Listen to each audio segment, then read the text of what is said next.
buenas noches. Eh, Muchas gracias por su asistencia. Vamos a empezar una reunión.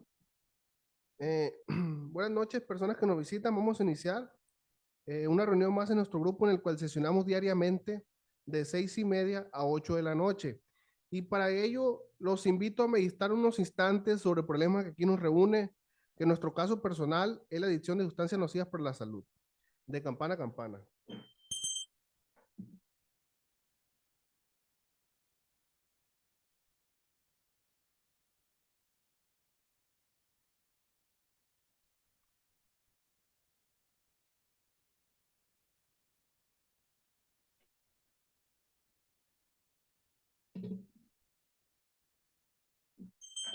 Muchas gracias. Quien guste puede seguir meditando.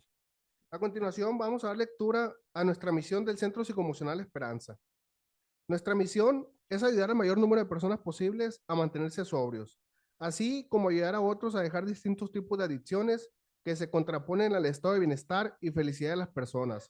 Asimismo, impartir terapias grupales, individuales, conferencias y dinámicas que contribuyan también a la superación personal, buscando con esto contribuir en el bienestar y la salud mental del mayor número de personas posibles. A continuación, invito al que guste junto conmigo y de pie pronunciar la oración de la serenidad. Dios, concédeme la serenidad para aceptar las cosas que no puedo cambiar, el valor para cambiar las cosas que puedo cambiar y la sabiduría para conocer la diferencia. Muy bien, muchas gracias.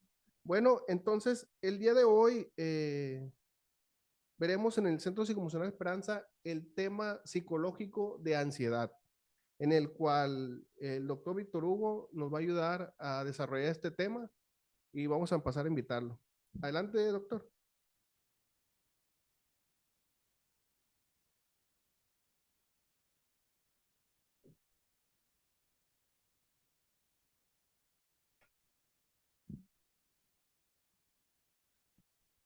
Pues buenas tardes a todos. Gracias por su tiempo, su participación, su asistencia. Pues vamos a, como siempre, a tratar de desarrollar este tema, tratando de ser lo más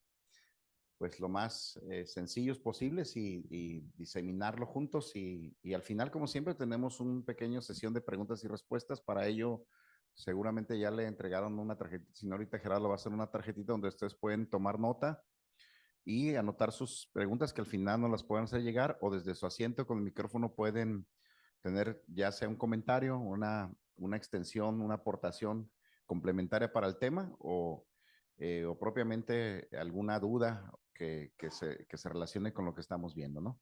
Así que vamos a comenzar desarrollando este tema y bueno, pues el día de hoy tenemos un tema no menos importante que los de la semana pasada, que fueron la manipulación, vimos también bueno, varios tópicos.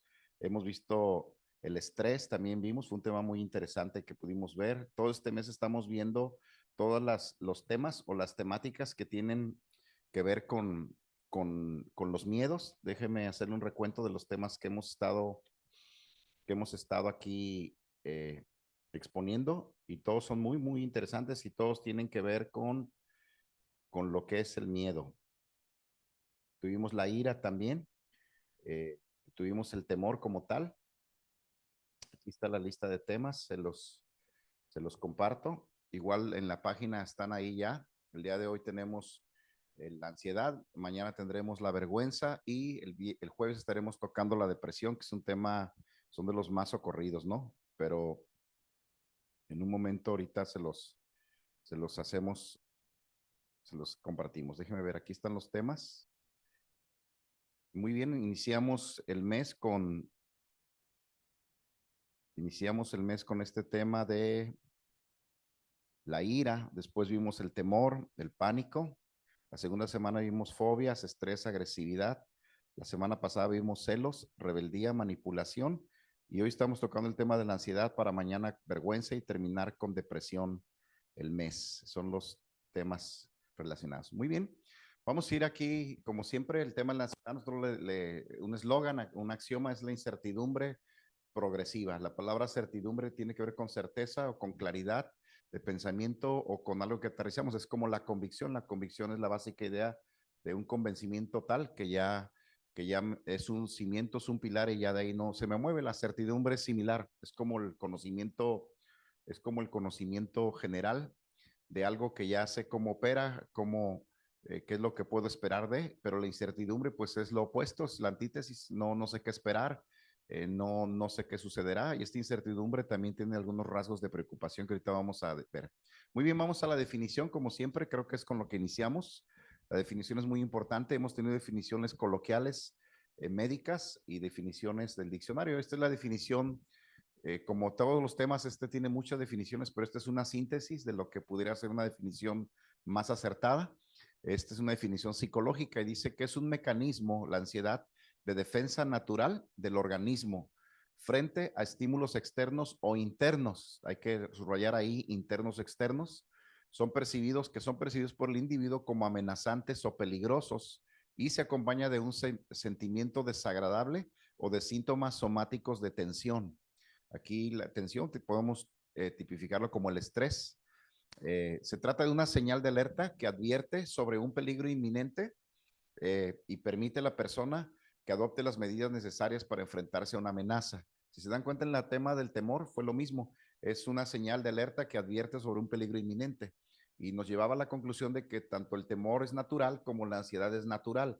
Estas emociones que hemos visto todas, no podemos, las emociones no podemos programarlas, nacen de súbito, son inesperadas, no podemos controlarlas, pero no podemos presumirlas, no podemos decir no quiero tener ansiedad o no quiero tener temor, solamente surgen de improviso y en ese momento nosotros vivimos la emoción. ¿Qué hacemos con esa emoción? Eso es lo que nos interesa de cada tema. Si ya sabemos que en algún momento de la vida podemos naturalmente tener un episodio de ansiedad o estar en una temporada de ansiedad, bueno, la pregunta sería qué hacer para no llegar a los extremos y que se convierta en un trastorno patológico. Muy bien, esa es la definición de ansiedad. Vemos que hay estímulos internos y externos y vemos que esto genera estrés, como lo conocemos coloquialmente, y bueno, es una señal adaptativa para el exterior. ¿Continuamos? La siguiente lámina ya son unas preguntas más definidas. ¿Qué es la ansiedad? Bueno, pues la ansiedad, vamos, aquí tenemos tres definiciones o tres respuestas muy básicas. Quizás usted ya la sabe, no estamos descubriendo nada nuevo, pero retomarlas y tener una dinámica de retroalimentación ayuda bastante. De hecho, en cualquier momento de la plática, cualquiera de ustedes puede levantar su mano y podemos interrumpirlo, aunque al final hay un segmento de preguntas, pero si de momento no quiere que se le pase algo, solo levanta su mano y hacemos una pausa. Entonces, ¿qué es la ansiedad? Pues intranquilidad o preocupación, aquí ya son términos más conocidos que más usamos nosotros, por una amenaza o por algo desconocido que se caracteriza por preocupación externa o temor interminable, ¿no? Dijimos que la preocupación se construye gramaticalmente de dos cosas, que es la ocupación anticipada, el preocupación, estoy ocupado anticipadamente de algo que no ha acontecido, pero ya me estoy ocupando de ello a nivel mental o a nivel emocional. Otra definición, otra respuesta de qué es la ansiedad es un resultado incierto a causa de un pensamiento de temor o algo inesperado que pudiera pasar en contra de mi seguridad. O sea, no ha pasado, pero pudiera es un pospretérito, o sea, es hacia adelante, pudiera pasar, a lo mejor tengo una mala experiencia o no, pero pudiera estar en el futuro pasar en contra de mi seguridad. Es un asunto de temor. De ahí viene la ansiedad también. No lo decimos, pero mucha gente tiene miedos, temores, pero no los decimos, no los publicamos en el Face, no le andamos diciendo a todo mundo, pero eventualmente, generalmente cuando estamos ya en un receso, en un momento de meditación o cuando vamos a dormir, o cuando nos despertamos, iniciamos, nuestro cerebro empieza a funcionar y en ese momento surgen mucho tipo de temores. Antier veíamos un tema, les decía que hasta para ir a una reunión como esta o a una boda, a una entrevista, tenemos un miedo y no lo decimos cuando vamos a hablar en público, pero existe ese miedo y también es un modelo de ansiedad, a lo mejor de menor escala, pero parece que todo el tiempo estamos teniendo miedos y no nos hacemos conscientes de ellos, pero tampoco son graves, son temores naturales, ¿no?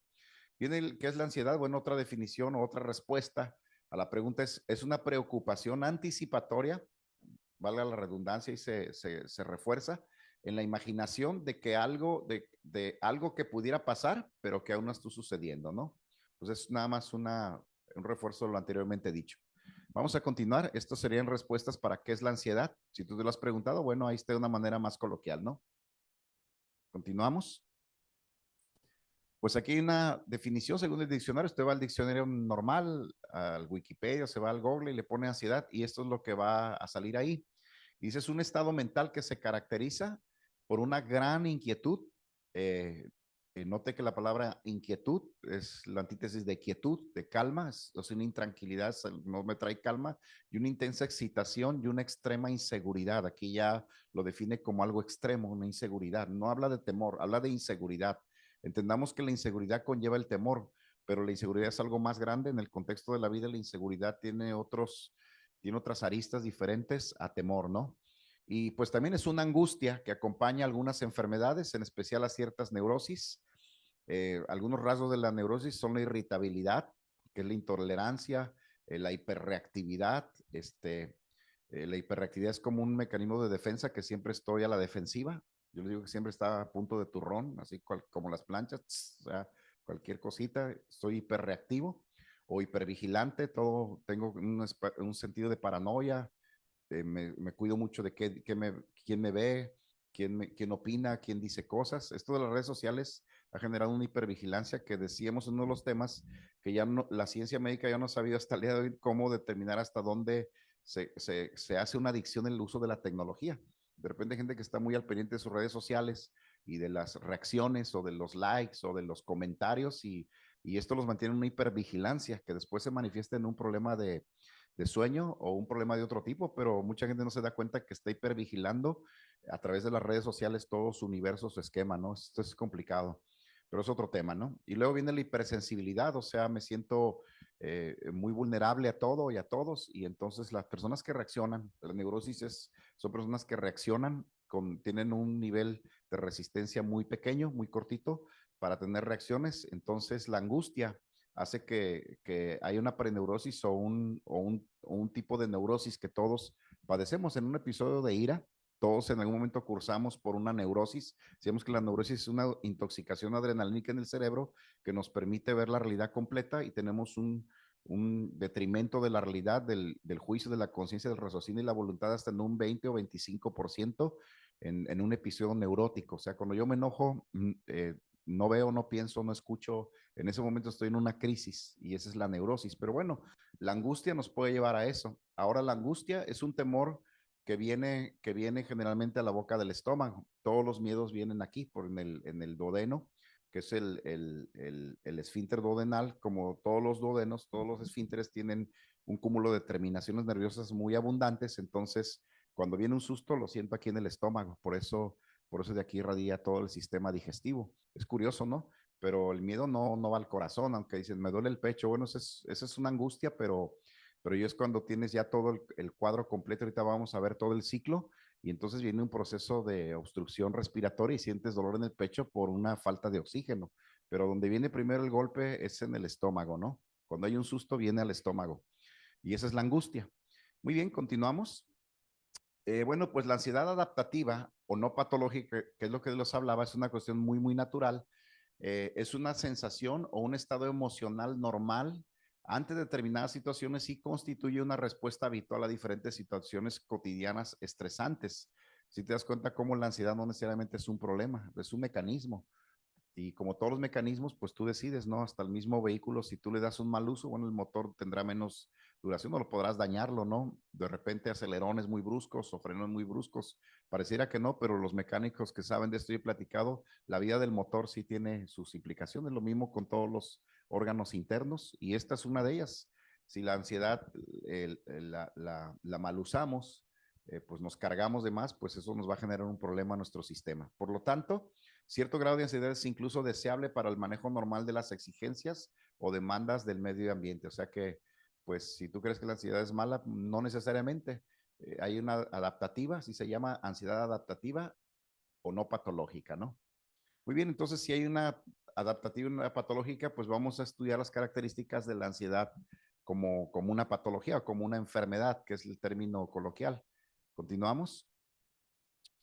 La ansiedad se convierte en patológica únicamente cuando sobrepasa cierta intensidad. Aquí no hay como un ansiómetro, ¿no? Donde nos maneje, pero sí hay rasgos que ahorita vamos a ver que es como un termómetro donde al final vamos a ver los rasgos cuando yo me puedo autoanalizar y se me hace que sí estoy teniendo ya una ansiedad que ya está rebasando los límites, pero ahorita lo vamos a ver. Pues es un desequilibrio, cierta intensidad, desequilibrio de los sistemas de respuesta normal de ansiedad. Estoy más estresado de lo normal, estoy más preocupado de lo normal, me siento más inseguro de lo normal, dices, pero ¿qué sería lo normal?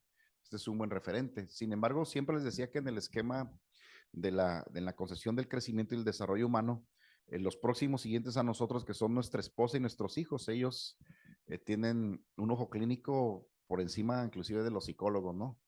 A mí me preguntan, me dicen, oiga, pues, ¿seré yo muy enojón? Pues no sé, le digo, pues pregúntele a su esposa, mira, ahí va, ella le va a decir. Oiga, es muy ansioso, pues no sé, mire, pregúntele a su hijo, le va a decir, porque ellos viven con nosotros y ellos nos registran todos los días. Si alguien sabe cómo estamos, pues son la familia, ¿no?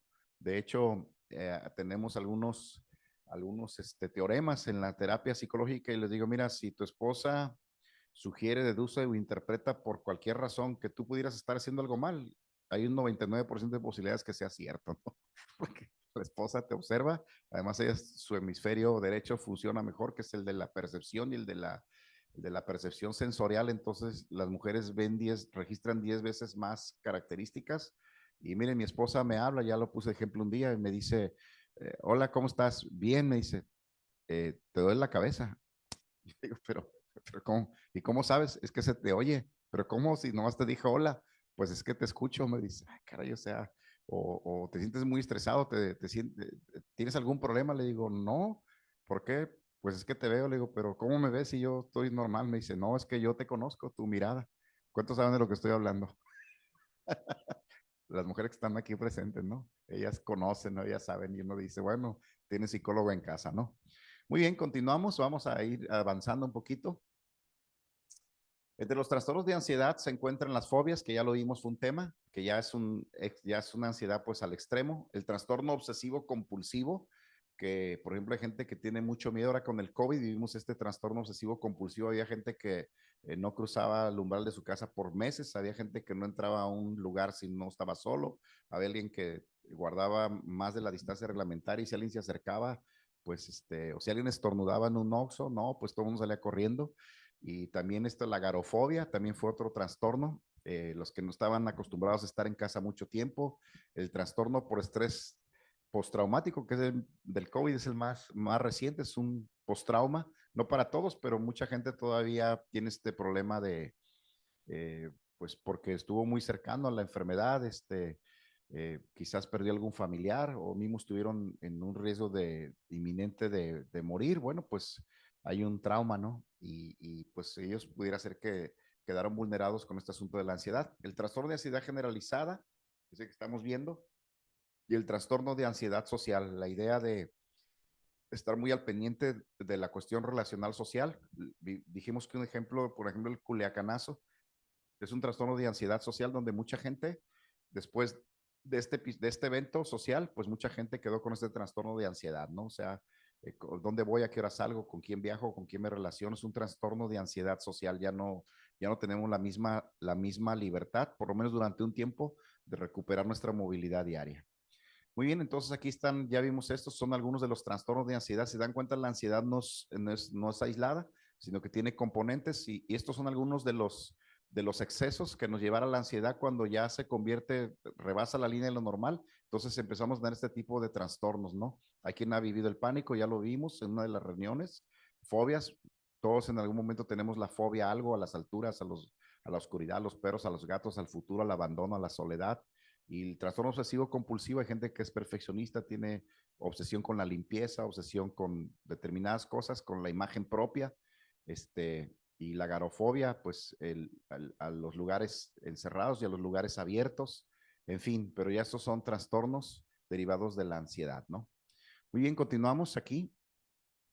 Ahora vamos a ver los factores ambientales. Vimos que la ansiedad era interna, que es lo que acabamos de ver, que son las preocupaciones, la incertidumbre de las cosas no resueltas o por resolver, pero vienen factores ambientales. Esto es la ansiedad de afuera hacia adentro, ¿no? En todos los factores ambientales se ha encontrado la influencia de ciertos estresores ambientales, una mayor hipersensibilidad y una respuesta aprendida. Eso es muy importante. En todos los temas del temor, hemos visto que en el desarrollo familiar, la primera etapa de la vida, que es la etapa de la autoafirmación de los valores, perdón, es la etapa formativa. En esta etapa formativa, papá y mamá son encargados de formar en nosotros seguridad, identidad y pertenencia.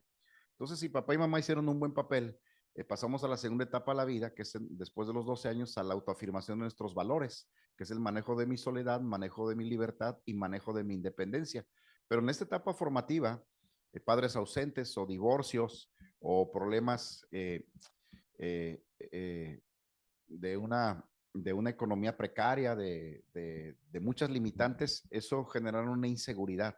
Y las personas que crecieron con estos códigos de, no muy de mucha seguridad, cuando están en una adultez, entonces les afectan más los factores ambientales. No me siento tan seguro, porque papá y mamá no me crearon con cimientos de seguridad, padres alcohólicos, madres deprimidas, mucho revuelo familiar o familias de repente que los abuelos criaron a los hijos. Yo tengo ahora mismo estoy atendiendo en unas personas y entonces la joven me dice, yo tengo 33 años, me dice, pero yo soy muy independiente, porque papá y mamá nunca se divorciaron, pero ellos siempre estaban trabajando y siempre alguien me estaba cuidando. Entonces, de alguna manera yo aprendí a salir adelante por mis propios medios. O sea, mis padres me dieron todo, pero al mismo tiempo estuvieron ausentes todo el tiempo, dice. Entonces yo aprendí que emocionalmente, o sea, yo tenía todo, pero emocionalmente siempre me sentí como desprotegida y ahora tengo todas las habilidades, tengo una carrera, tengo una maestría, tengo los recursos académicos, tengo la salud, tengo principios que mis padres me enseñaron, pero lo que no tengo, me siento insegura.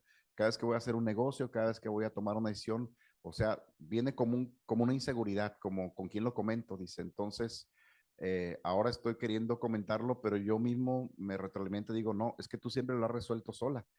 Y entonces le digo, bueno, pero eso fue lo que tú resolviste, pero ¿cuál hubiera sido el ideal? No, pues que tuviera mi papá y mi mamá para pedirles un consejo y aunque me hubieran dicho lo mismo que yo había decidido, me hubiese gustado que mi papá o mi mamá me dijeran, sí, hija, así como lo dices, está bien. Y entonces yo le dije, bueno, pues platíqueme y me platicó una decisión que tenía que tomar y le dije, me parece correcto, creo que lo que estás haciendo me parece maravilloso y le di y ahí empezó a llorar y entonces entendí que en ese momento ella estaba recibiendo eh, como rescatando una imagen de su papá en el pasado, en el presente de la terapia, como buscando un consejo de alguien, su papá ya murió de hecho murió en el COVID, no murió de COVID, pero tuvo un problema y murió y entonces es como ella rescatando una imagen de que papá le hubiera dicho, sí, hija, vas bien. Así de importante es la impresión de los padres en los hijos en la etapa formativa. Por eso muchas personas son ansiosas, decimos, es que la ansiedad ya la traías, pero si tu ansiedad está en niveles fuera de eso, seguramente hay un código de seguridad que no está por ahí y el primer cimiento, los cimientos correctos que hacen edificios correctos, el primer cimiento fue tu etapa formativa. Y a veces vemos que papá y mamá, sin quererlo, sin pensarlo y sin desearlo, sin una mala intención ni una mala voluntad, desprotegieron a sus hijos y crecieron estos hijos con una inseguridad. Y si ellos tuvieron ya en la etapa adolescente o de su primera edad, de entre los 12 hasta los 19 años, tuvieron bullying o tuvieron experiencias feas con sus amigos, pues todavía se sumó más. Y cuando llegan a la edad adulta, después de los 25 años, vemos jóvenes inseguros, jóvenes que les da miedo muchas cosas.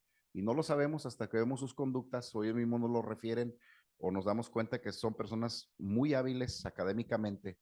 Yo he tenido en este año jóvenes que son brillantes, tienen pues, ¿qué diríamos? Su inteligencia está intacta, son brillantes en su habilidad o su profesión, pero son muy temerosos para tomar decisiones. Todo esto es como, lo digo porque es un preámbulo y es un contexto de todo esto, ¿no? De los factores ambientales. O sea, ¿por qué me afecta tanto el ambiente? Porque quizás no crecí con los valores adecuados en mi casa. Los factores psicosociales de riesgo son las situaciones de estrés.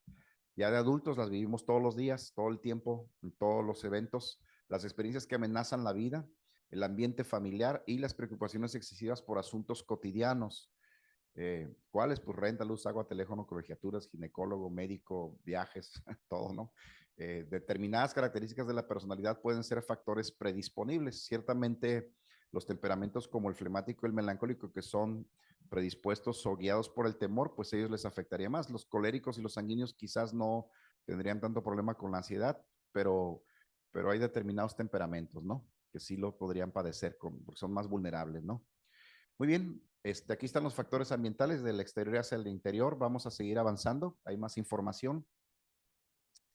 Y bueno, pues aquí están los factores. Entre los factores biológicos se han encontrado alteraciones en los sistemas neurobiológicos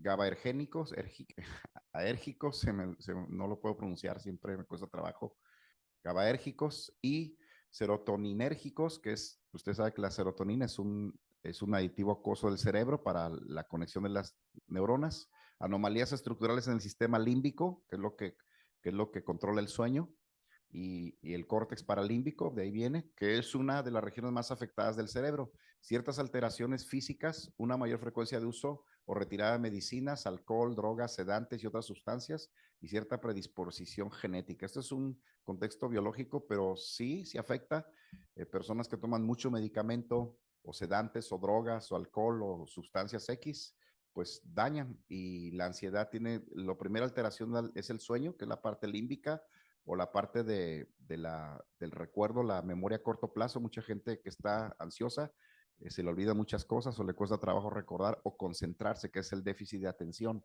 Es un problema también de la serotonina.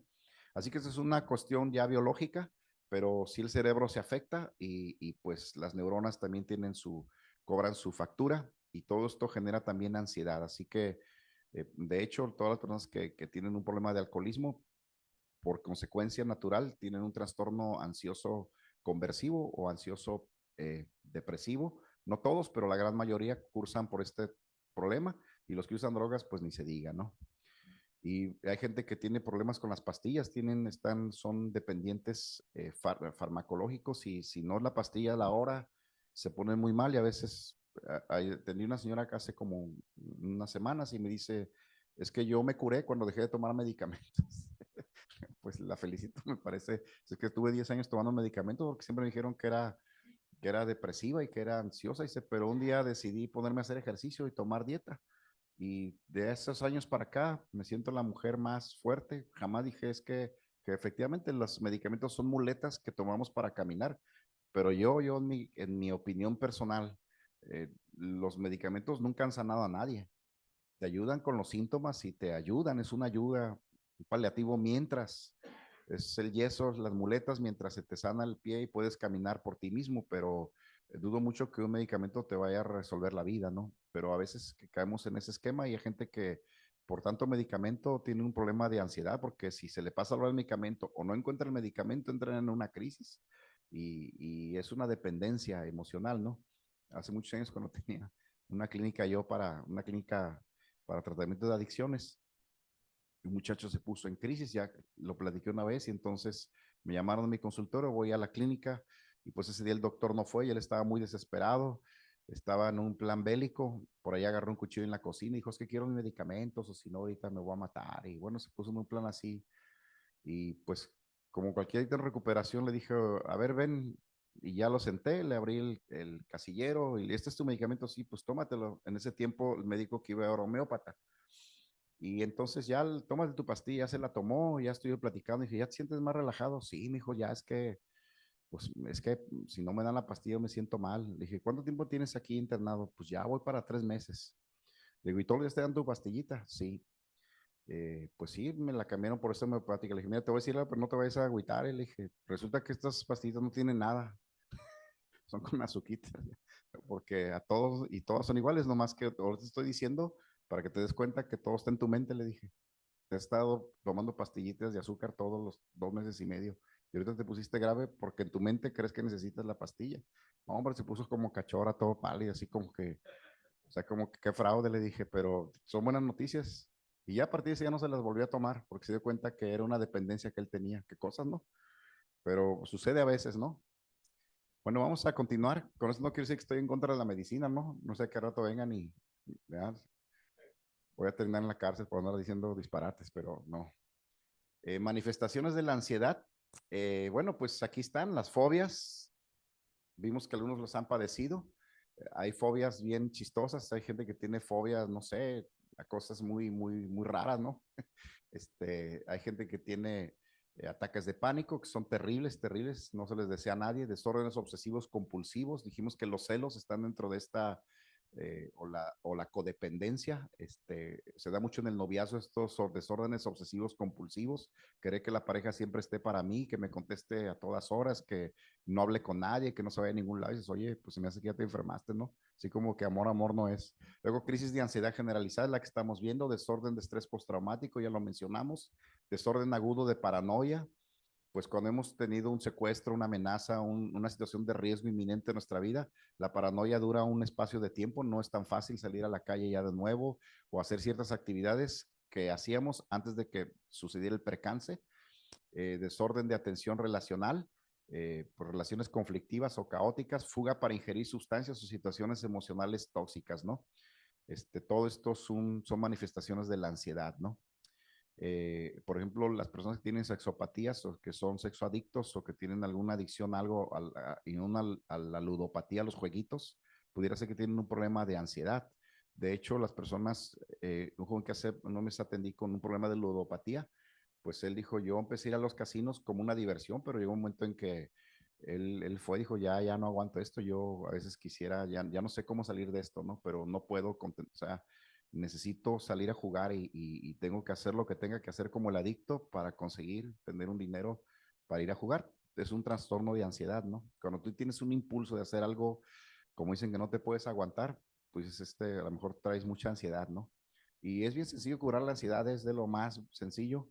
eh, Cosas tan básicas que parecieran hasta absurdas, pero digo, cuando tengas mucha ansiedad, pues si tienes un parque, ve y dale 20 vueltas al parque y te aseguro que cuando regreses ya se te quitó la ansiedad. O métete al baño con una ducha de agua bien fría o una tina de agua con hielos, te metes y se te va la ansiedad, ¿verdad? O sea, es algo que tenga, que implique el ejercicio físico, y eso te va a quitar la ansiedad. ¿Se acuerdan que una vez en uno de los temas que hablábamos del estrés, dijimos que los 5 desestresantes naturales o dispositivos que Dios nos dotó para descargar el estrés era la risa, la comunicación, el deporte, el llanto y el sexo? Entonces, ahí encajan dentro de ellos, ¿verdad? Entonces, puedes usar alguno de ellos, la que es la comunicación, que es la que más usan las mujeres, el llanto también, la comunicación, ¿verdad? El deporte y el sexo, ¿no? Entonces, cualquiera de ellos pueden ser también útiles para el manejo de la ansiedad, ¿no? Muy bien, continuamos.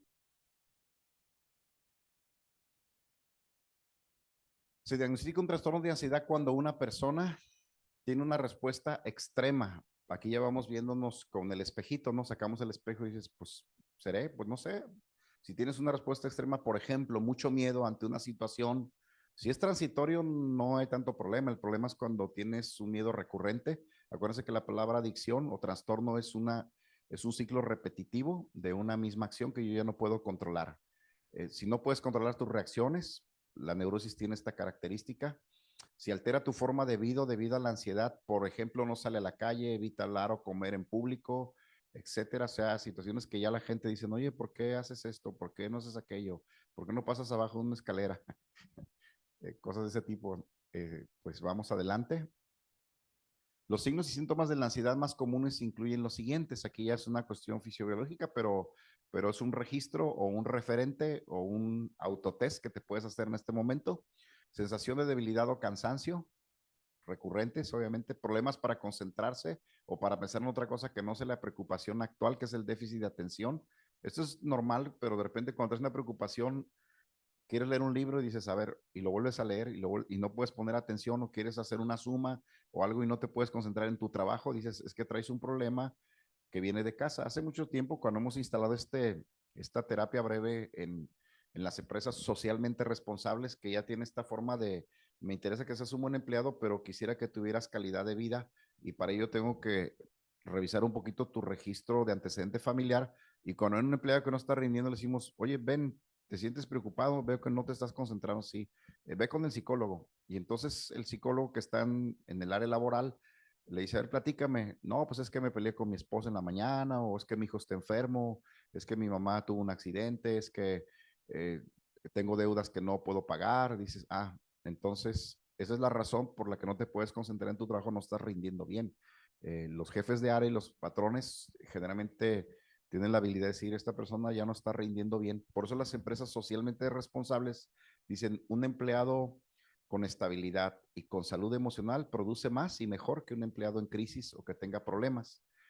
Bueno, otras situaciones, problemas para conciliar el sueño, esto es terrible. Hoy en día parece ser que este uso de los dispositivos, el uso y abuso de los dispositivos, llámense televisión, celular, o sea, los smartphones o computadoras, han hecho que mucha gente tenga problemas de trastornos del sueño, ¿no?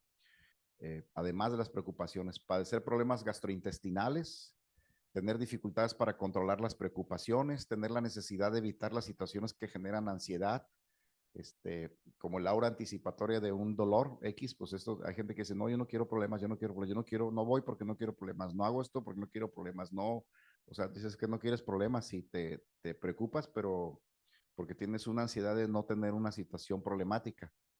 Sensación de nerviosismo, agitación o tensión, sensación de peligro inminente, pánico o catástrofe, aumento del ritmo cardíaco, respiración acelerada, hiperventilación o taquicardia en el caso del aumento del ritmo cardíaco, sudoración o temblores, ¿no?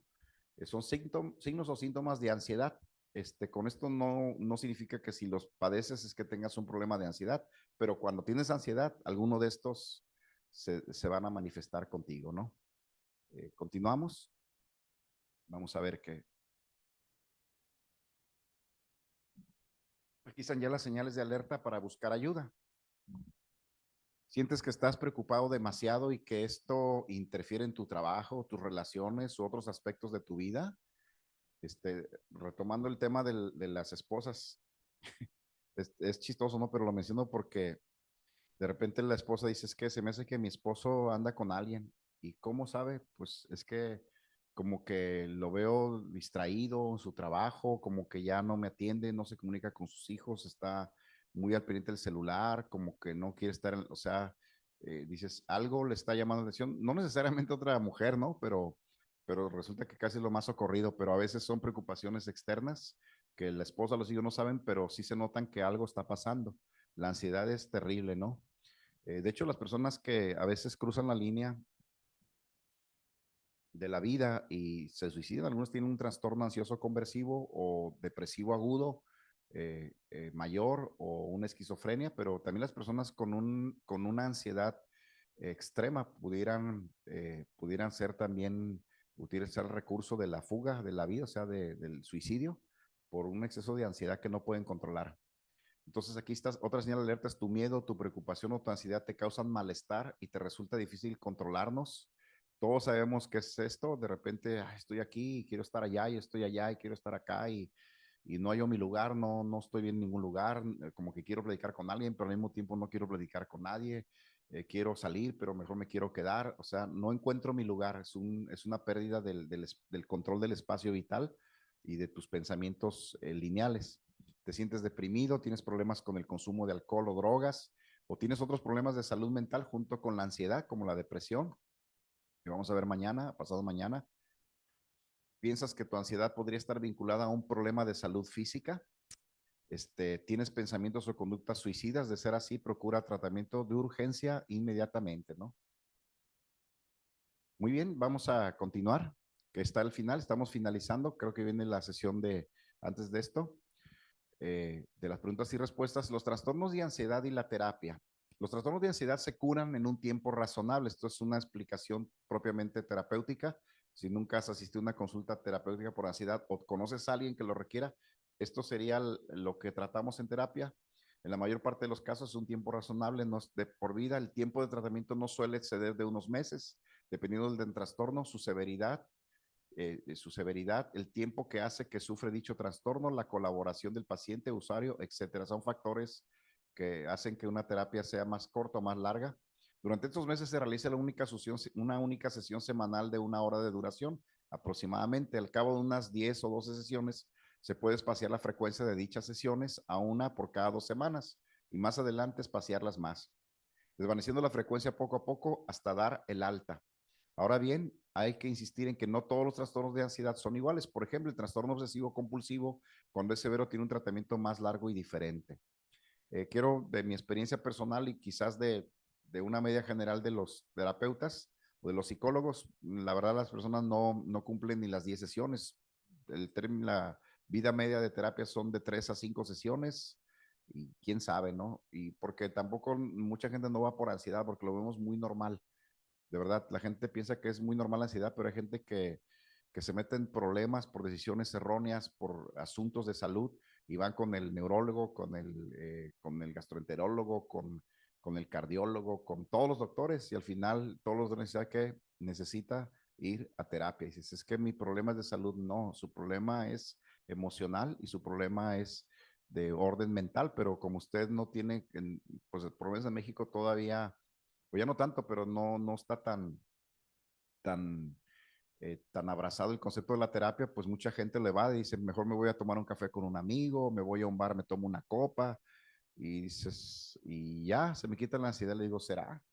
¿Se te quita o medio la marea nomás, no? Porque la ansiedad es otro problema de otro tipo, pero bueno, dadas las características de nuestra cultura occidental mexicana, no tenemos este asunto de la terapia. En otros países más evolucionados, pues está de caché, ¿no? Yo tengo mi psicólogo, yo tengo mi terapeuta, es como que, como de caché, ¿no? Pero aquí tener un terapeuta, no estoy loco, dicen.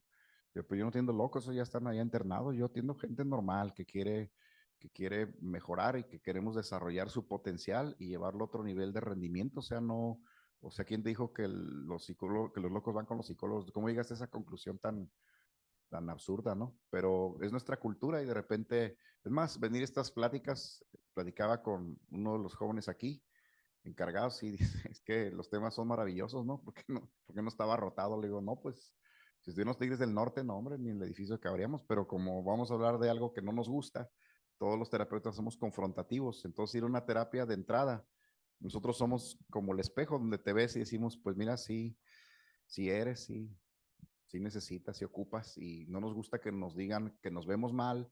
Por eso en las redes sociales nadie anda diciendo que está deprimido, que está traumado, que se quiere morir, ¿no? Pero igual se mueren. Dices, pero ¿cómo? Si estaba chateando con él ayer, pues mira, ves sus fotos del Face y cómo se fue a tirar de la ventana del 5.º piso.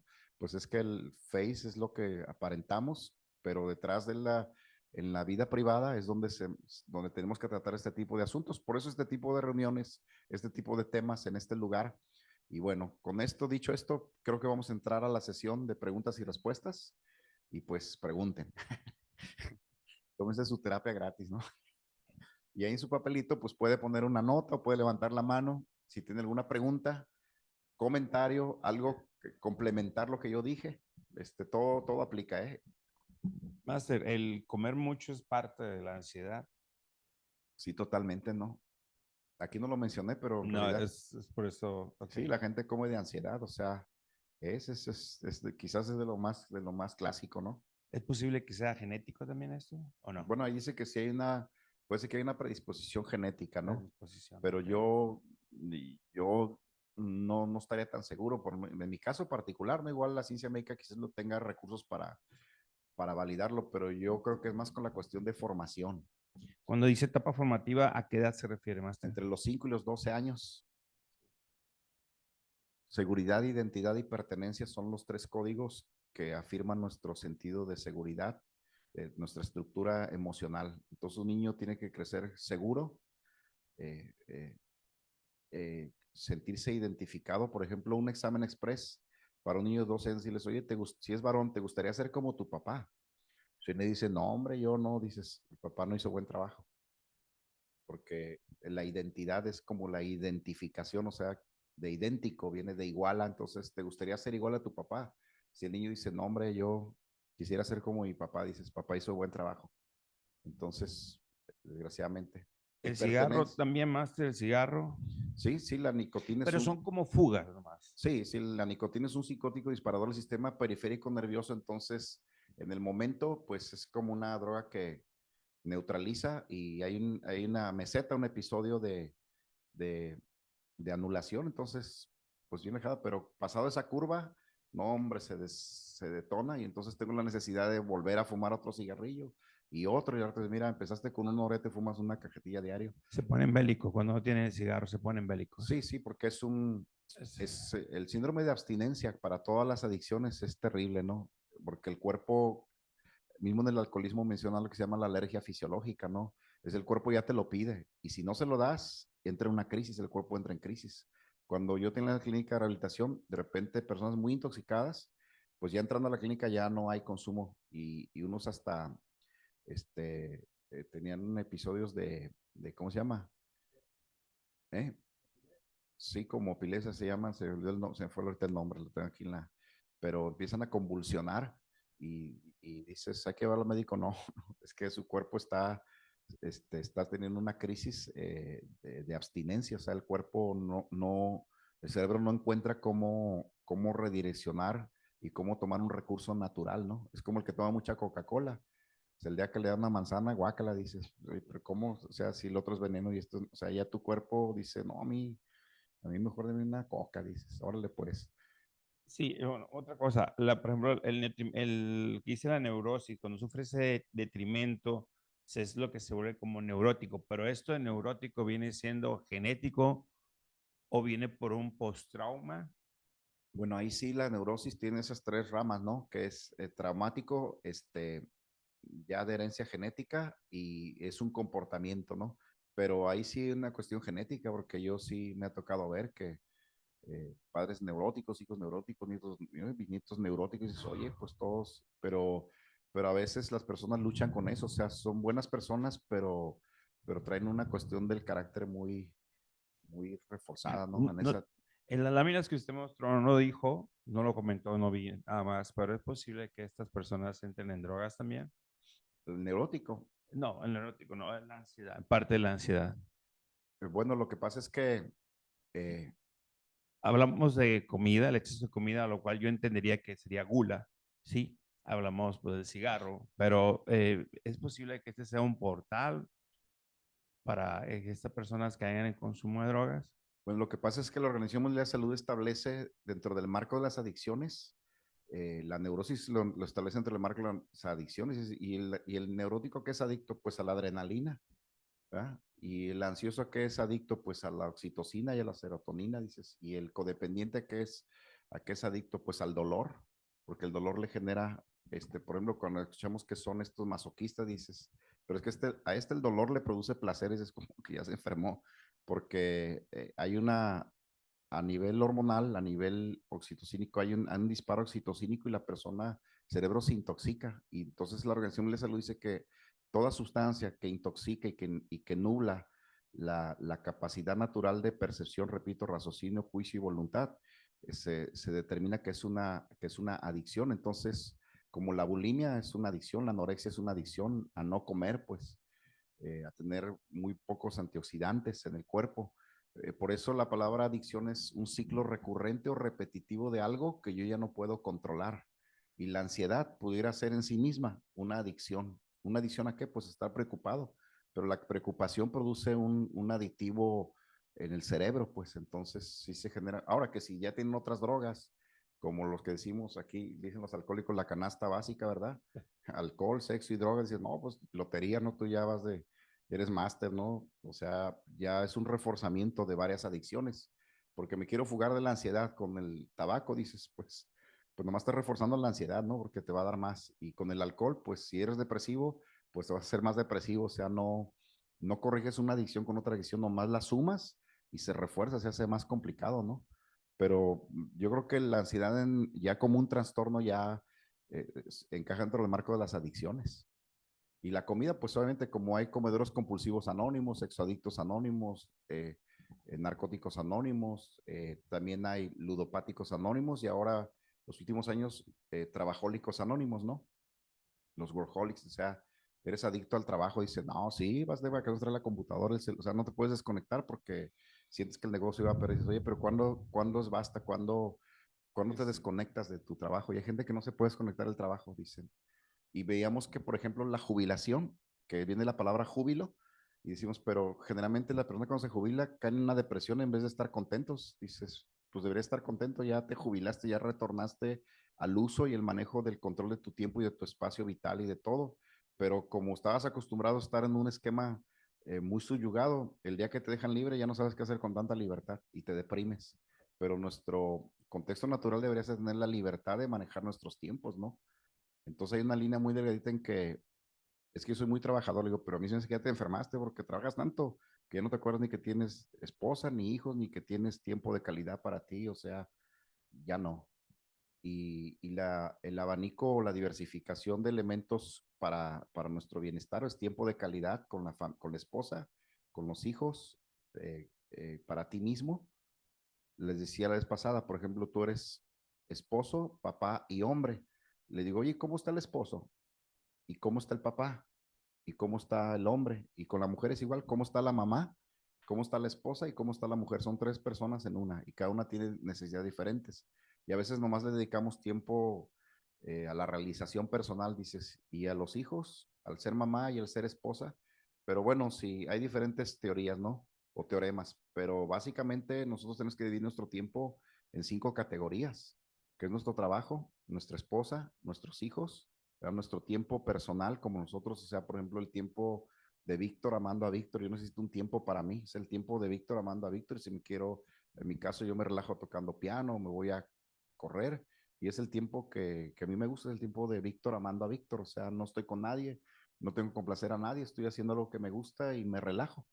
Y luego está el tiempo de mi segunda familia, o mis parientes, que son mis hermanos, mis padres y mis hijos. Psicológicamente esto golpeó un poco, le digo, no, tu primera familia ya no es tus papás ni eran. Ahora tu primera familia es tu esposo y tus hijos.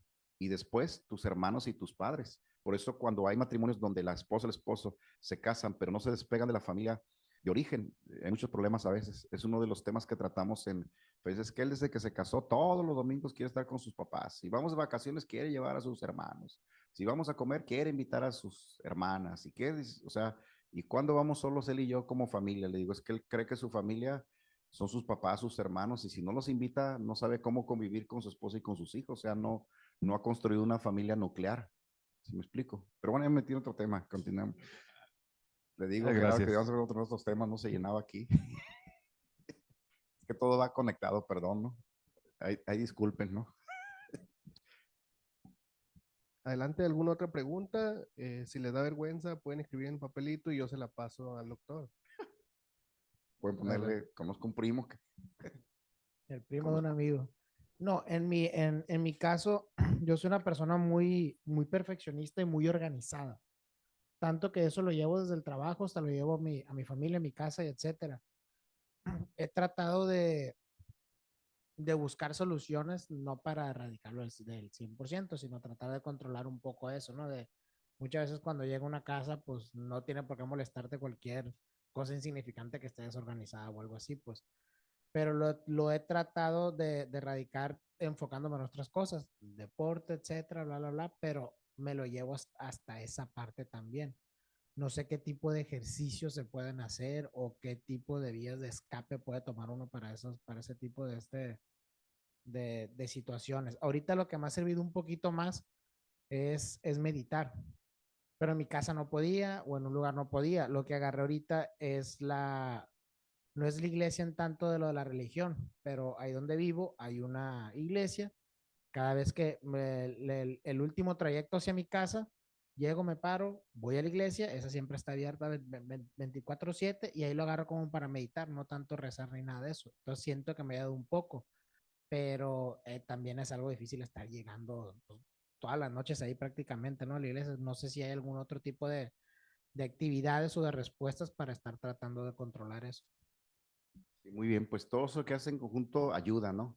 Pero hay un recurso o una recomendación que se llama segmentación.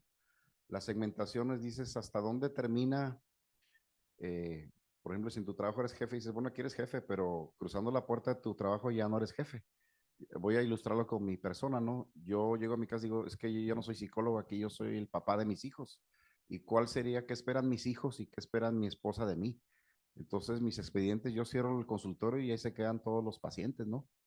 Entonces, si me hablan a las 3 de la mañana, oiga, me quiero matar, no, ¿qué culpa tengo? Pues, no me saludas a San Pedro. Sí. No, pero que ocupo, sí, pero yo, pues, esto es tiempo con mi familia y mañana te veo si gustas. O dime en 5 minutos porque, ahorita yo soy padre de familia, pues ahorita el psicólogo ya se quedó, ¿no? Se llama segmentar, ¿no? Y de repente switchamos, por eso te decía esta parte de cuándo soy yo, cuándo soy papá, cuándo soy esposo, y cada espacio vital tiene códigos, y por ejemplo vas de visita y dices, pues relájate, que va a dices, pues relájate, Vamos al de vacaciones, hay que hacer un programa, nos levantamos a tales horas, nos acostamos, como dice, oye, ¿por qué no estamos de vacaciones? O sea, porque, o sea, el programa aplica en tu trabajo, pero aquí, pues, sálvese quien pueda, llegamos de vacaciones, les digo, ustedes váyanse donde quieran, mis hijos, les digo, si quieres ir a la alberca, ustedes sabrán, estamos de vacaciones, a mí no me molesten, o sea, claro, podemos hacer acuerdos de que tenemos un momento juntos, pero las vacaciones, unos se van a jugar, otros se van a correr, otros se van a la albergue, pues está bien, son vacaciones, ¿no? Es tiempo libre. Y esto de segmentar, es decir, es la autoconciencia de decir, ver las líneas, decir, hasta aquí salgo de mi empresa, aquí ya no soy el jefe de mi casa. Y por ejemplo, si tu trabajo requiere mucho esta parte de ser muy metódico, muy organizado, está bien, ¿no? Dices, ¿y en mi casa?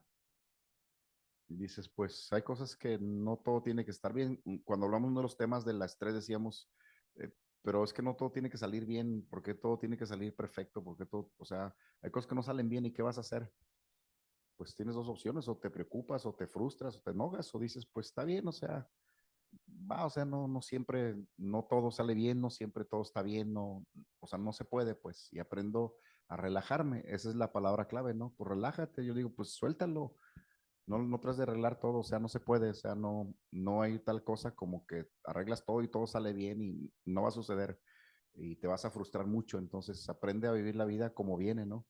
Suena simplón, dices, sí, pero es que no puedes controlar todo, no se puede y necesitamos aprender a relajarnos, pero esos ejercicios de meditación, pues claro que ayudan porque, eh, por ejemplo, el proceso introspectivo, que es el de reflexión o meditación, que no es otra cosa más que respirar bien y tener paz mental, y dices, pues sí es cierto, ¿para qué me preocupo, verdad? O sea, ¿de qué me sirve la preocupación?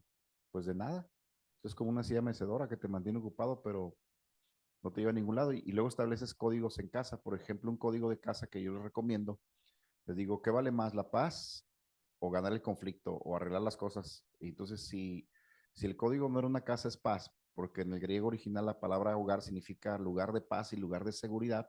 Entonces, no vamos a arriesgar la seguridad y la paz que tenemos como familia por arreglar algo que no es tan importante. Lo más importante es que tengamos paz. Y a veces los pleitos ni ganados son buenos porque ganas el pleito, pero rompes la paz. ¿Sí me explico? O sea, o toman, estaba un matrimonio diciéndome es que nos queremos cambiar a nuestros hijos a una escuela pues de mayor nivel. ¿Y cómo se sienten con eso? No, pues vamos a estar muy presionados económicamente, apenas alcanzamos, pero es que, a ver, pero necesitan que su hijo esté en esa escuela, porque le van a meter más presión. Y ahorita yo veo que ya están presionados y van a romper un poquito su seguridad, porque van a andar muy tensos, muy preocupados y finalmente académicamente, ¿qué esperan de sus hijos académicamente? O sea, será la escuela más cara la que les dará hijos más competentes para la vida. Y en esa dinámica de platicar, ellos acordaron que efectivamente quizás no era el momento para emigrar a sus hijos a una escuela de más nivel económico, no sé si académico, pero tenemos esos esquemas que nos venden, ¿no? Es que necesito un celular más nuevo y dices, necesitas, o sea, pero ¿cómo llegas a esa conclusión? O sea, ¿quién te dijo que necesitas uno más? O sea, ¿cómo llegaste a esa conclusión? Y hay cosas que verdaderamente no necesitamos y nos preocupamos. Una de ellas es, necesito que todo esté en orden, dices, necesitas. Sería bueno, pero ¿y si no? Pues ¿qué pasa? Pues nada, no pasa nada, o sea, no siempre sale todo bien. Y cuesta trabajo llegar a esa naturaleza, ¿no? Sobre todo los que son perfeccionistas, ¿no? O somos perfeccionistas, ¿no?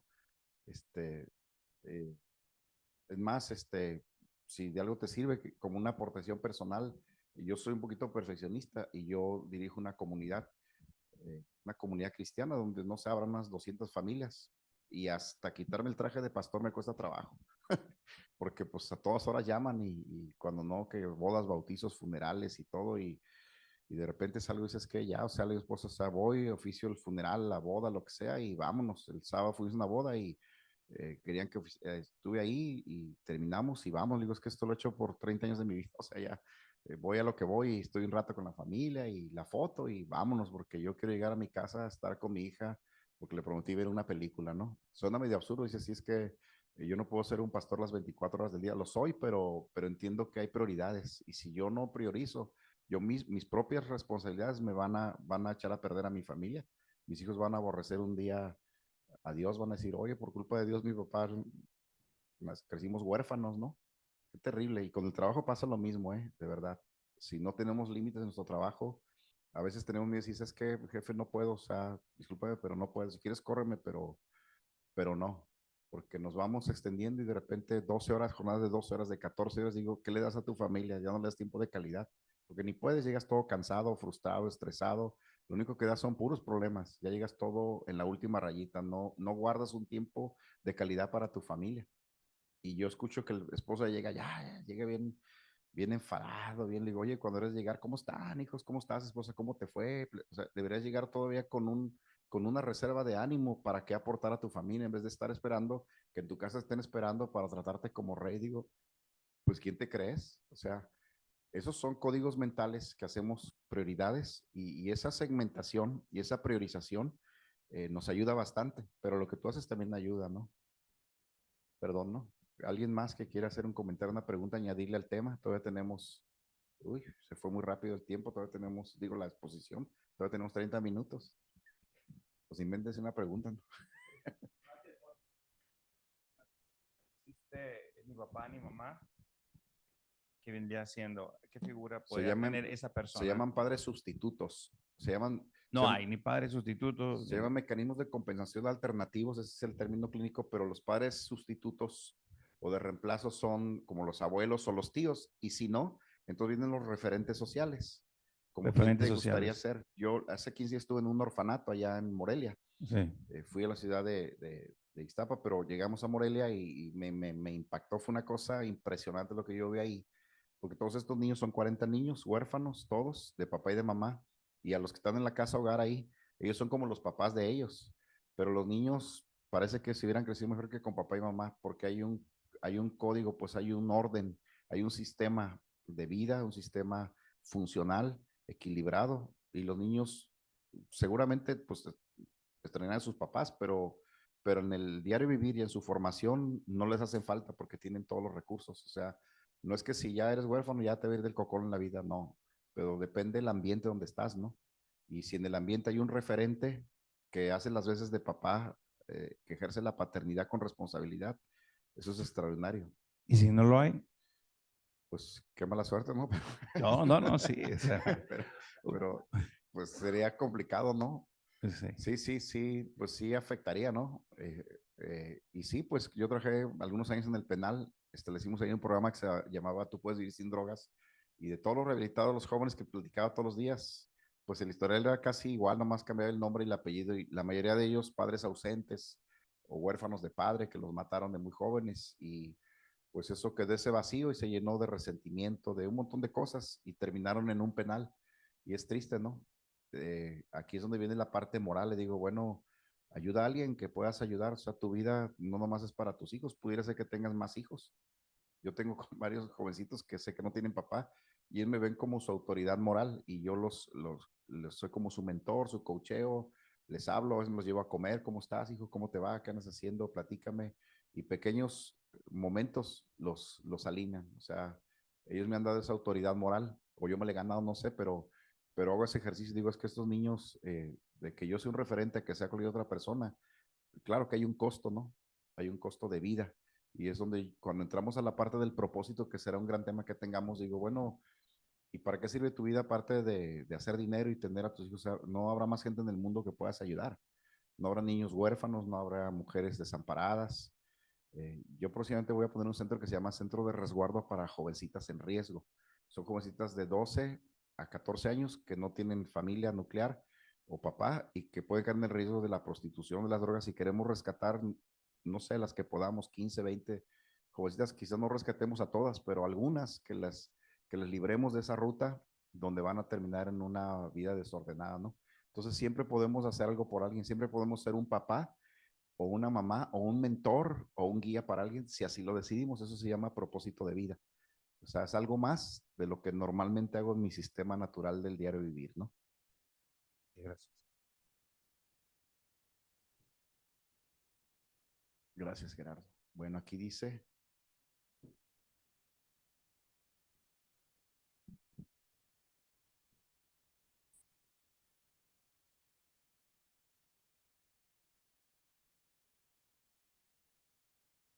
bueno, en este caso, una persona que tiene un problema de hipertiroidismo y tiene rasgos de ansiedad, pues consecuente de, es muy, muy, muy normal. ¿Qué tratamiento le puede mejorar? Pues no sé, creo que un médico lo podría decir, pero psicológicamente, si fuera con un tanatólogo, una tanatóloga le ayudaría mucho porque los tanatólogos hablan de los duelos y de las pérdidas de la vida. Entonces, un problema de salud como este es una pérdida. Y entonces vimos el día que vimos los miedos, el miedo más generalizado a nivel mundial es el miedo a morirse. Nadie lo dice, pero la mayoría de gente tiene miedo a morirse, pero cuando aceptamos nuestra condición de vida, decimos, bueno, acepto que hay cosas que ya no voy a poder hacer, que tengo ciertas limitaciones, es una pérdida con un dolor, y pues la naturaleza del dolor es que el dolor duele, pero el dolor mal manejado se convierte en un trauma, y el trauma genera un montón de miedos, como vimos. Entonces, el trastorno de ansiedad por una deficiencia en el funcionamiento biológico, un tanatólogo podría ayudar bastante, porque le decimos, bueno, ¿a qué le tienes miedo? O sea, ok, entiendes que hay cosas que ya no vas a poder hacer, a lo mejor tu temporada de vida se acortó, porque el médico te dice que te quedan 6 años de vida o 10, o sea, tu calidad de vida es en Dios, una pérdida. ¿Qué vas a hacer? ¿Cómo vas a aprender a vivir con eso? Y a veces parece que psicológicamente la gente acepta su condición y aprende a vivir con lo que le toca vivir, y sus niveles de ansiedad, de estrés, bajan. A veces no es ni siquiera de medicamento, ¿no? Pudiera ser, ¿no? Así que, pues ahí está la opinión mía, ¿no? Quizá no sea la más acertada, pero se me ocurre que pudiera ser, ¿no?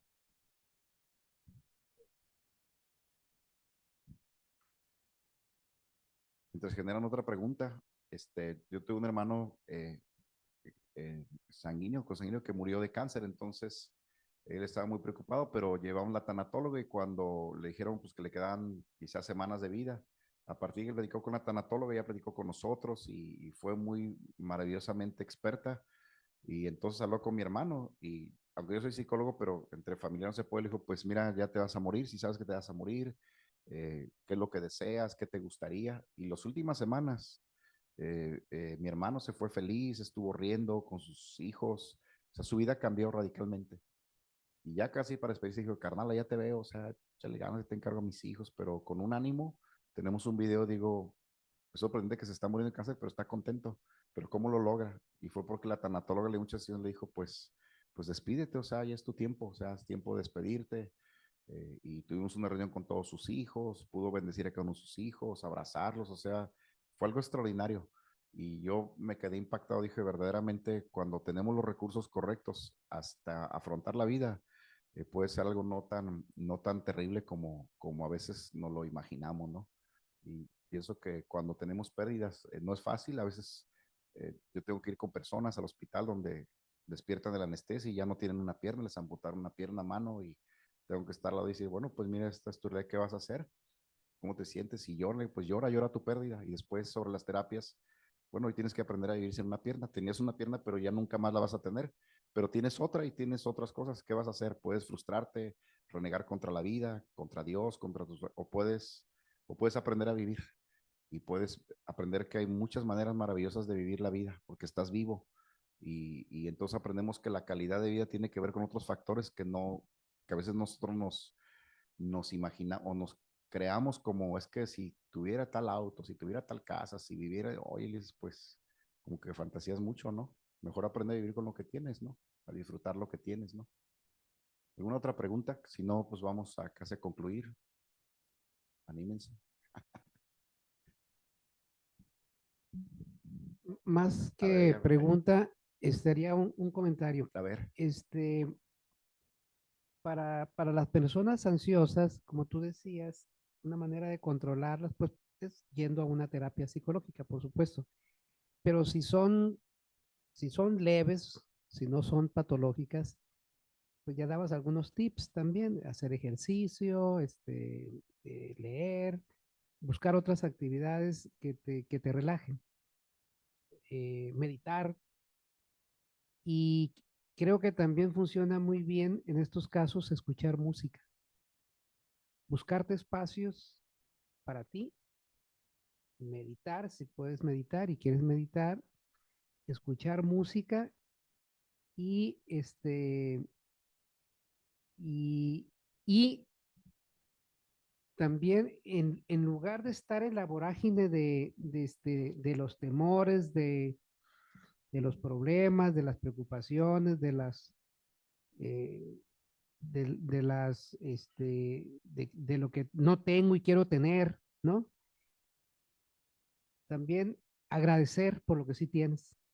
O sea, el sistema de pensamiento, modificar, ese es el otro punto, modificar tus sistemas de pensamiento que están muy conectados al temor de perder lo que tienes o al temor de no obtener, la preocupación de no obtener lo que quieres y plantearte siempre eh, objetivos a veces incansables, ¿no? Y que te presionan, te estresan y ese tipo de cosas.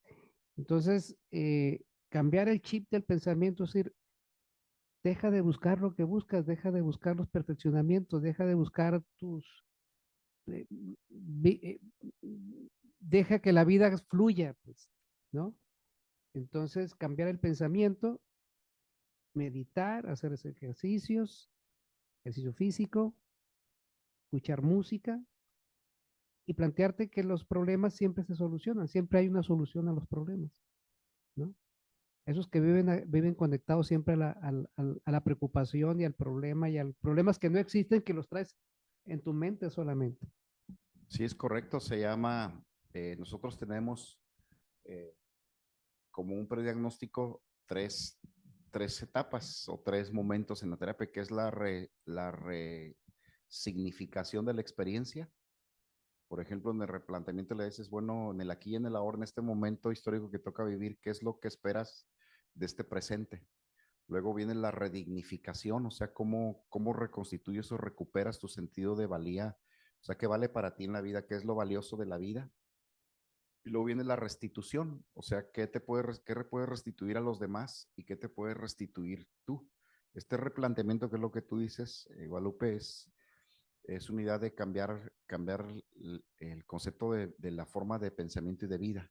Y uno se da oportunidades. Me llama la atención que este joven dice, pues yo voy y me meto a la iglesia y medito, y dices, no hay algo más extraordinario que eso, porque es un replanteamiento de la vida, o sea, ¿por qué yo? ¿Por qué aquí? ¿Por qué ahorita? O sea, que le decía el propósito de vida es, bueno, ¿para qué estás aquí en la tierra? O sea, aparte de comer, dormir, trabajar igual que todo el mundo, porque eso es lo que hace todo el mundo, ¿cuál es tu propósito en la vida? O sea, ¿para qué estás aquí?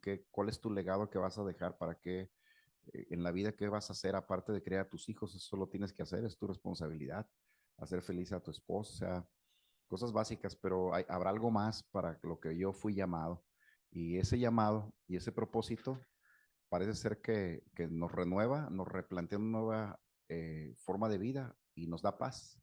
Es cuando vamos emigrando a otros niveles de paz y la preocupación desaparece y dices, bueno, es que yo estoy cumpliendo un propósito y el día que se cumpla mi propósito, ese día voy a partir y voy a partir bien porque estoy haciendo algo significativo para mí y para los que me rodean, ¿no?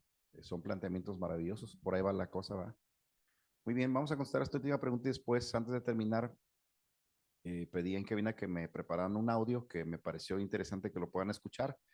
No es propiamente del tema de la ansiedad, pero ayuda y ahorita se los voy a poner. Dice, la ansiedad puede eh, detener detener una enfermedad, detonar una enfermedad. Sí, pues totalmente ahí vimos, ¿no? Sí, como tal, sí, de hecho es como los ataques de pánico. ¿Se acuerdan que dice que la ansiedad puede llegar a fobias o ataques de pánico? Los ataques de pánico son una enfermedad ya mental, prepsiquiátrica, porque el cuerpo sufre, la familia sufre, se genera un entorno caótico, porque tiene ataques de pánico, se le desestructura todo su sistema de vida familiar. eh, en estos meses pasados terminé de atender bueno, ya había atendido a una persona que le habíamos dado de alta por ataques de pánico, pero le volvieron así como una recaída y la esposa fue y dijo, ¿sabe qué? Yo ya no quiero nada con este hombre, me quiero divorciar. Y dijo, ¿por qué? Es que ya no aguanto, es que siempre está con miedo, o sea, ya siento que vivo con un enfermo 24/7 en cualquier momento, todo le da miedo, se pone mal, dice, y yo ya digo, ya le va a dar otra vez, y ya le va a dar la chiripioica. Entonces le dije, bueno, pues que para usted pues, es como que, porque nos damos cuenta que el que vive el ataque de pánico, él está sufriendo un terror, pero usted que lo está viendo, usted le está incomodando porque le está perturbando su ambiente, pero no deja de ser en en general, en síntesis, es un problema de salud que daña a la persona y a la familia. Entonces, la ansiedad, sí, si en lo natural el ansioso ya perturba, estate quieto, ¿dónde entras y sales ya? O te metes o te sales, o nomás estás así con la patita así, y que traes prisa, o que, o sea, el que está ansioso ya perturba a los demás, ¿a poco no? Entonces, este está así como que quiere arrancar y dices, ¿qué, te pasa algo? No, no, no, no, no, todo bien, todo bien. Está así con el, y dices, oye, tranquilízate o ve al baño porque estás perturbando aquí a todo. O sea, la ansiedad normal, ¿no? Ahora imagínense una persona que tiene un trastorno de ansiedad, pues sí puede generarse, detonar una enfermedad a sí mismo o un sistema tóxico o enfermizo, ¿no? Muy bien. ¿Alguna pregunta más? ¿No? Ah, perdón, es que pensé que esta era suya, discúlpeme, ¿no? En, estoy leyendo ahí que dice que es la ansiedad. Me llamó la atención de que es un sentimiento desagradable o síntomas somáticos de tensión. ¿A qué se refiere con síntomas somáticos de tensión? Un síntoma somático es el estrés, o sea, la palabra somatización significa afectaciones emocionales que se transmiten fisiobiológicamente, como son ansiedad, sudoración, o sea, lo que vimos todo el cuadro. Y aquí dice de tensión, pues de estrés, eso es todo, no es otra cosa más que la persona que está estresada tiene esos síntomas desagradables, ¿no? Me siento como, hay gente que siente bochornos, hay gente que siente mareos, vértigo, eh, Bueno, dices, ese estrés que se está manifestando porque traes ansiedad y se te manifiesta como algo fisiológico, pero generalmente es estrés, ¿no? yo no soy experta en el tema, ¿no? Pero me gusta leer mucho. Sí, sí, dígame. En cuestiones de ansiedad y depresión, no soy experta, pero sí tengo noción que viene siendo como quejas, así de que todo te molesta, no estás a gusto con tu vida, este, te empiezas pues a desvaler, así pues, a lo que yo entiendo, pues. Y en cuestiones de estrés, sí se enliga, pero va más con la depresión. Entonces, por ejemplo, ahorita me, me puse yo a que, por ejemplo, en cuestiones de ansiedad, no sé qué tipo de actitudes o conductas te hace llevar a que puedas perder hasta el amor propio, la dignidad, este, causantes de que te quieras morir, este, y de que te sientas culpable, de que, por ejemplo, si algún error que haces, de que, ay, perdón, perdón, perdón, ay, discúlpame, de que sientes que lo voy a decir, ¿no? Que la cagaste, pues, o la regaste. Entonces, mi pregunta es, ¿va relacionado a eso? Sí, lo que pasa es que el trastorno más generalizado a nivel mundial, según la Organización Mundial de la Salud, hasta el día de hoy es el trastorno ansioso depresivo. Y el trastorno ansioso depresivo no es otra cosa más que un cúmulo de estresores externos. Hoy vivimos en un mundo muy vertiginoso donde todo, no nos damos cuenta, pero estamos invadidos o rodeados de sistemas bombardeados todo el día con una serie de información que ya no podemos eh, procesar y estamos estresados. Ustedes se dan cuenta a la hora de manejar. Todo el mundo quiere pasar primero, todo el mundo quiere meterse, y dices, pero es que está estresada la gente. O sea, ¿quién te dé el paso? ¿Verdad? Pon la direccional y dices, o sea, y dices, ya no es muy común, dices que la gente está estresada, todo es deprisa y todo. Entonces, el trastorno ansioso depresivo es un trastorno que convergen en la tristeza o la desesperación, pero al mismo tiempo la frustración de no poder. Es como de un mundo tan complejo que no puedo resolver y al mismo tiempo me frustro porque no lo puedo resolver, pero al mismo tiempo quiero cumplir con todos los parámetros, todos los códigos sociales, verme bien, vestir bien, comer bien y nosotros como sociedad, como cultura, estamos expuestos a eso, o sea, siempre nos están infundiendo que más trabajo, más dinero, mejor casa, mejor auto, pero cómo caímos en ese sistema y qué es lo mejor? O sea, ¿quién dice que es lo mejor? ¿Quién dice que es, y ese sistema, y ese sistema en conjunto es lo que nos genera el trastorno ansioso depresivo, repito, es más generalizado, pero hay personas que son más vulnerables por su temperamento o por su historial de formación y lo que a uno le afecta, a otro probablemente no le afecta tanto, pero ya hay una predisposición ahí formativa, de temperamento, que aunado a circunstancias muy complicadas o adversas, pues vienen a redundar en que personas sí caen, no todos, pero hay gente que sí se hunde, ¿no? Otras dos preguntas breves. ¿Sería un trastorno o una enfermedad la ansiedad entonces? Bueno, lo que pasa es que la palabra trastorno, que significa salirse del entorno, de los límites o del contorno, ya se tipifica como una enfermedad. La palabra enfermedad, la descripción técnica es, el enfermo es, dícese de la persona que no puede hacer las cosas que normalmente debería de hacer. No es que no quiere, es que no puede. Entonces el enfermo no puede desarrollar una vida en la normalidad. Entonces cuando ya hay un detrimento por un episodio X, si ya no puedes hacer las cosas normalmente, entonces ya estás dentro del rango de enfermedad, que es lo mismo que trastorno, más que se escucha muy feo enfermo, ¿no?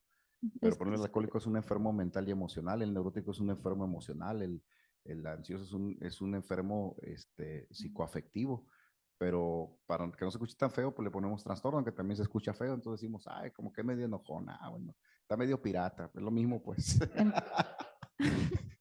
Se puede decir que es un trastorno emocional, más que Sí, nada. sí. Y, por ejemplo, si una persona es detectada con ansiedad y como usted dice, ya fue con un tanatólogo, independientemente de todas las enfermedades que tenga, hipotiroidismo, sobrepeso, han salido muchas enfermedades, personas que tienen ansiedad, ya sea síndrome de ovario poliquístico, etcétera, porque conozco mucho tipo de personas, diabetes, etcétera. Y ya ha ido a terapias, sesiones psicológicas, tanatólogos, psiquiatras, ya ha tomado antidepresivos, por ejemplo, con clonazepam, etcétera. Ha hecho deporte, ha escuchado música y últimamente de ese tipo de personas en el estatuto de que ya le vale madre, se puede decir, la vida. ¿Hay alguna recomendación que usted pueda alternar o hacer saber a la persona que tenga ansiedad, que ya prueba de todo y sigue igual? Pues es muy complicado, ¿no? Porque es un trastorno ya psiquiátrico. De hecho, no, yo tengo una pacientita, no sé si sea la misma, pero ya fue con 5 psiquiatras, con 5 psicólogos. Ella es hipocondríaca, todo le preocupa, siempre a todas horas me habla, oiga, me subió la presión, oiga, que, o sea, su familia ya, las hijas, el esposo ya quisieran desaparecerla del mapa, pero ella sufre, pero ya fue al psiquiátrico, ya ha tenido muchos tratamientos farmacológicos y le digo, mira, solamente hay que amarla, ella está en un cuadro cíclico muy complejo, no es tan fácil sacarla, ¿no? Es mantenerle la situación, pues no más resguardarla, que tenga calidad, pero ya no hay mucho que hacer, ¿no? Porque ya con un psiquiatra ya le dio todo el tratamiento para una esquizofrenia paranoide que pudiera ser la más grave y no reacciona al medicamento y todo eso son personas muy complicadas, ¿no? Tendría que tener como un psicólogo 24/7 y quién sabe si el psicólogo aguantara, ¿no? Si hay mejorías, ¿no? Pero dices, mira, mejor hay que amarlo y darle calidad de vida. Ya son trastornos, no que sean irreversibles, pero tiene mucho que ver con la conducta de las personas. Hay que, sí, hasta que encontrarle el punto clave, pero es complicado, ¿no? Muy bien, nos quedan 6 minutos. El audio creo que dura 7 minutos, ¿verdad? 6 minutos. ¿Estamos en tiempo? ¿Podemos, Gerardo, o no? Sí, les voy a pedir que cierren sus ojos y escuchen este audio que les quiero regalar y con esto vamos a concluir.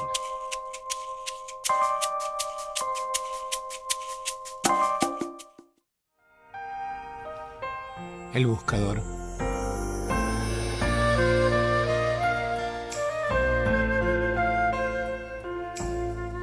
Esta es la historia de un hombre al que yo definiría como un buscador. Un buscador es alguien que busca, no necesariamente alguien que encuentra. Tampoco es alguien que necesariamente sabe qué es lo que está buscando. Es simplemente alguien para quien su vida es una búsqueda. Un día, el buscador sintió que debía ir hacia la ciudad de Camir. Él había aprendido a hacer caso riguroso de estas sensaciones que venían desde un lugar desconocido de sí mismo. Así que dejó todo y partió.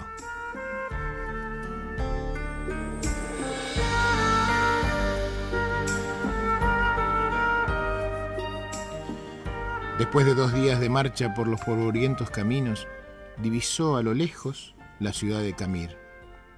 Un poco antes de llegar al pueblo, Una colina a la derecha del sendero le llamó la atención.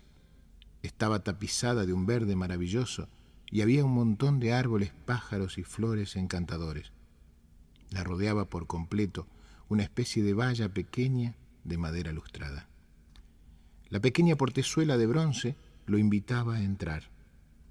De pronto sintió que olvidaba el pueblo y sucumbió ante la tentación de descansar por un momento en aquel lugar. El buscador traspasó el portal y empezó a caminar lentamente entre las piedras blancas que estaban distribuidas como al azar entre los árboles. Dejó que sus ojos se posaran como mariposas en cada detalle de ese paraíso multicolor. Sus ojos eran los de un buscador, y quizás por eso descubrió sobre una de las piedras aquella inscripción: Abdul Tarek. Vivió 8 años, 6 meses, 2 semanas y 3 días. Se sobrecogió un poco al darse cuenta de que esa piedra no era simplemente una piedra, era una lápida. Sintió pena al pensar que un niño de tan corta edad estaba enterrado en ese lugar. Miró a su alrededor. El hombre se dio cuenta de que la piedra de al lado también tenía una inscripción. Se acercó a leerla. Decía: Yamir Khalib. Vivió 5 años, 8 meses y 3 semanas. El buscador se sintió terriblemente conmocionado. Este hermoso lugar era un cementerio y cada piedra una tumba. Una por una empezó a leer las lápidas. Todas tenían inscripciones similares, un nombre y el tiempo de vida exacto del muerto. Pero lo que lo conectó con el espanto fue comprobar que el que más tiempo había vivido sobrepasaba apenas los 11 años. Embargado por un dolor terrible, se sentó y lloró.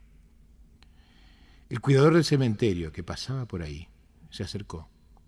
Lo miró llorar por un rato en silencio y luego le preguntó si lloraba por algún familiar.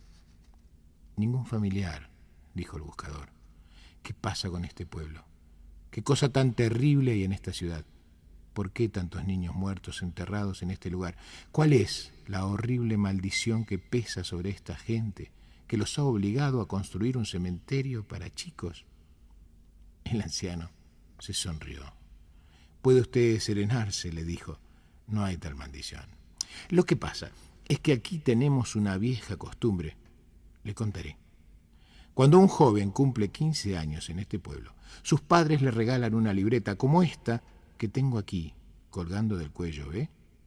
Y es tradición entre nosotros que a partir de allí, cada vez que uno disfruta intensamente de algo, abre su libreta y anota en ella. A la izquierda, ¿qué fue lo disfrutado? A la derecha, ¿cuánto tiempo duró el gozo? Conoció a su novia y se enamoró de ella. ¿Cuánto tiempo duró esta pasión enorme y el placer de conocerla? ¿1 semana? ¿2? ¿3 semanas y media? Y después, la emoción del primer beso, el placer maravilloso del primer beso. ¿Cuánto duró? ¿1 minuto y medio del beso? ¿2 días? ¿1 semana? Y el embarazo o el nacimiento del primer hijo, y el casamiento de los amigos, y el viaje más deseado, y el encuentro con el hermano que vuelve de un país lejano. ¿Cuánto tiempo duró el disfrutar de estas situaciones? ¿Horas? ¿Días? Así, vamos anotando en la libreta cada momento que disfrutamos intensamente, cada momento. Cuando alguien se muere, es nuestra costumbre agarrar su libreta y sumar el tiempo de lo disfrutado, escribirlo sobre su tumba, porque ese es, para nosotros, el único y verdadero tiempo vivido.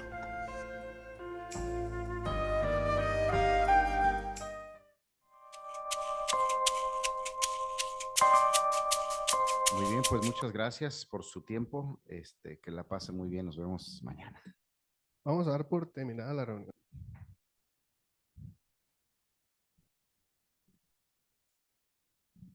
Buenas noches. Esta reunión ya está por llegar a su feliz término. Les recuerdo que de acuerdo a nuestras autonomías, nuestros compartimientos y experiencias no se deben de divulgar porque son personales. Bueno, hasta aquí la reunión del día de hoy. pedimos disculpas por los errores cometidos, ya que los aciertos son obra de un poder superior. Les pido que la demos por terminada, pronunciando la declaración de la unidad y la de la responsabilidad. Declaración de la unidad. Debemos hacer esto para el futuro del Centro Psicoemocional Esperanza. Colocar en primer lugar nuestro bienestar común para mantener nuestra comunidad unida, porque de la unidad de nosotros dependen nuestras vidas y la vida de todos los que vendrán. Declaración de responsabilidad. Yo soy responsable cuando cualquiera y donde quiera extienda su mano pidiendo ayuda.